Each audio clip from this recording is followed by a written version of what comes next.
Hello everyone, first time మన channel చూస్తుంటే subscribe చేసుకోవడం మర్చిపోవద్దు. వీడియోలోకి వెళ్ళినట్లయితే జ్యోత్స్న తను పురమాయించిన లాయర్కి ఫోన్ చేసి మాట్లాడుతూ ఉంటుంది. మీకు గుర్తుంది కదా అంకుల్, రేపు దీపని కోర్టులో ప్రొడ్యూస్ చేస్తారు. ఎట్టి పరిస్థితుల్లో దీప బయటికి రాకూడదు, ఎలా అయినా సరే తనకి యావజ్జీవ శిక్ష పడేలా చెయ్యండి అని చెప్తే, సరే అమ్మా అంతా నేను చూసుకుంటానని ఫోన్ పెట్టేస్తారు లాయర్. ఇంతలోనే జ్యోత్స్న దగ్గరికి పారిజాతం వస్తుంది. ఏంటి అంత బహిరంగంగా మాట్లాడుతున్నావు, ఒకవేళ ఎవరైనా వింటే అని అడిగితే, వింటే వినని గ్రాని, మనం ఎందుకు భయపడాలి? ఇప్పుడు మనకున్న అడ్వాంటేజ్ ఏంటంటే అందరూ దీపపై చాలా కోపంగా ఉన్నారు.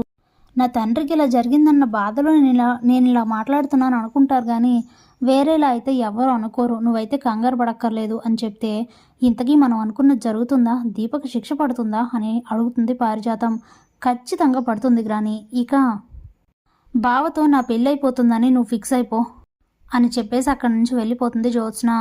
అప్పుడే పారిజాతం, అదే కదే నేను ఎదురు చూసేది, అలా జరిగితే ఇక నేను కోరుకున్నదంతా జరిగినట్లే, నా మనవరాలే ఈ యావదాస్తికి వారసురాలవుతుంది అనుకుని మురిసిపోతూ ఉంటుంది. ఇక ఇంతలోనే తెల్లవారుతుంది. వెంటనే దీపనైతే కోర్టులో ప్రొడ్యూస్ చేస్తారు. అప్పుడే దీప దగ్గర కార్తీక్ వచ్చి, నువ్వేం కంగారు పడాల్సిన అవసరం లేదు దీప, ఎప్పటికైనా న్యాయమే గెలుస్తుంది అని అంటే, నాకు అది నమ్మకంగా లేదు. జ్యోత్స్న ఏం చేస్తుందో ఏంటో. కార్తీక్ బాబు, నిజమైతే మాత్రం నేను దశరథ్ గారిని కాల్చలేదు అని చెప్తుంది. అప్పుడే జ్యోత్స్న అక్కడికి వచ్చి, ఎంతమందికి ఇంకా ఎన్నిసార్లు నా మాట చెప్తావు, నిన్నటితోనే నువ్వు చెప్పింది అబద్ధమని ప్రూవ్ అయిపోయింది. మా డాడీ నువ్వే తనని కాల్చావని క్లియర్గా చెప్పారు. ఇక అంతకుమించి గొప్ప సాక్ష్యం ఇంకేం కావాలి? నువ్వు ఫిక్స్ అయిపోవచ్చు, నీకు యావజ్జీవ శిక్ష పడుతుంది అని చెప్పేసి అక్కడి నుంచి వెళ్ళిపోతుంది జ్యోత్స్న. అప్పుడే కార్తీక్, నువ్వు జ్యోత్స్న మాటలేం పట్టించుకోవద్దు అని చెప్తాడు. ఇక కోర్టులో అయితే జ్యోత్స్న ఒకవైపు, అలానే దీప ఒకవైపు, ఇద్దరు కూడా బోన్స్లో నిల్చుంటారు. ఈ ఇరు పక్షాల లాయర్స్ అక్కడే ఉంటారు.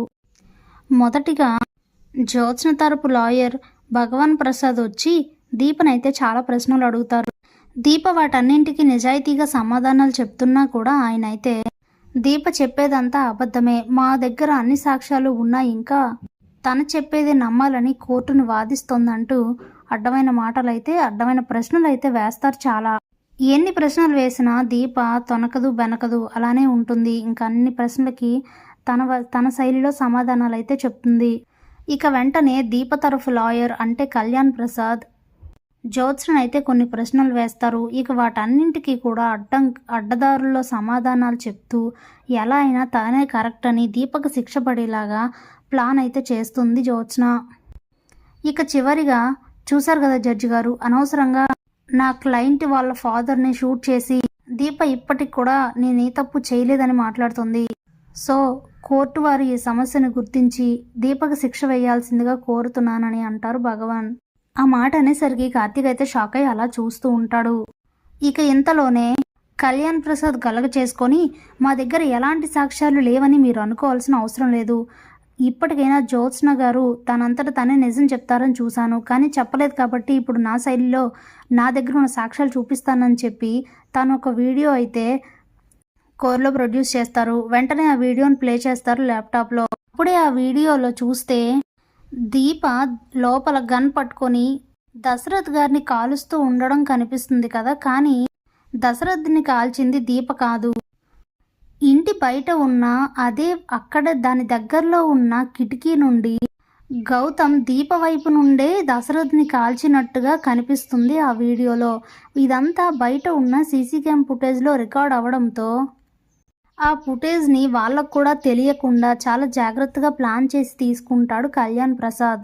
ఆ వీడియో చూసిన జ్యోత్స్నకైతే నోట మాట పడిపోతుంది. అయ్యో నేను అన్నీ చేశాను, కానీ ఈ సీసీ క్యామ్ ఫుటేజ్ గురించి మర్చిపోయానే అని ఆలోచిస్తూ ఉంటుంది. అప్పుడే జ్యోత్స్న, లేదు ఇదంతా అబద్ధం అని అరుస్తూ ఉంటుంది. వెంటనే కళ్యాణ్ ప్రసాద్, మీరేం కంగారు పడక్కర్లేదు, ఇప్పుడు ఇంకో సాక్ష్యం కూడా నా దగ్గర ఉంది అని చెప్పి జ్యోత్స్న గౌతమ్తో అలా వాళ్ళ డాడీని షూట్ చేయమని చెప్పిన కాల్ రికార్డింగ్ని అయితే వినిపిస్తాడు. అప్పుడే జ్యోత్స్న ఆ ఫోన్లో, చూడు గౌతమ్, నువ్వు రమ్య అనే అమ్మాయిని మోసం చేశావు, కానీ నేను నిన్ను సేవ్ చేశాను, అది నీకు కూడా తెలీదు, ఎందుకంటే అదంతా నాకు నీ మీద ఉన్న ఇష్టం. ఇంట్లో వాళ్ళు ఒప్పుకోరేమో, దీప మాటలు నమ్ముతారేమోనని నేను ఇదంతా చేశాను. నువ్వు నా కోసం ఒక పని చెయ్యి అని అంటే ఏంటదని అడిగితే, ఇలా మా డాడీని షూట్ అయితే చెయ్యు. ఆ బుల్లెట్ నాకు తగలకుండా ఇంకెవరికి తగిలినా పర్వాలేదు. అది కూడా దీప వైపు నుండి దీపనే చేస్తున్నట్టు కనిపించాలి అని అంటే, మీ ఇంట్లో వాళ్ళు ఎవరికైనా తెలిస్తే అని అడుగుతాడు గౌతమ్. ఎవ్వరికీ తెలీదు. ఎందుకంటే నేనప్పుడు దీప చేతిలో గన్ ఉంటుంది. ఖచ్చితంగా అందరూ దీప వైపు డైవర్ట్ అవుతారు తప్ప ఇక వేరే విషయాల గురించి ఆలోచించరు. దాన్ని మనం ఉపయోగించుకుంటే దీపక్ శిక్ష పడేలా చేయొచ్చు. మనం హ్యాపీగా పెళ్లి చేసుకోవచ్చు అని వాడిని నమ్మించి ఆ షూట్ అయితే చేయిస్తుంది జ్యోత్స్న. ఇక కోర్టులో ఆ 2 విషయాలు తెలిసేసరికి సుమిత్ర, దశరథ్, శివనారాయణ కూడా చెప్పలేనంత కోపం అయితే వస్తుంది జ్యోత్స్నపై. ఇక వెంటనే ఇదంతా చూసిన కోర్టు వారు దీపని నిర్దోషిగా విడుదల చేసి జ్యోత్స్నను అయితే అరెస్ట్ చేస్తారు. Thanks for watching.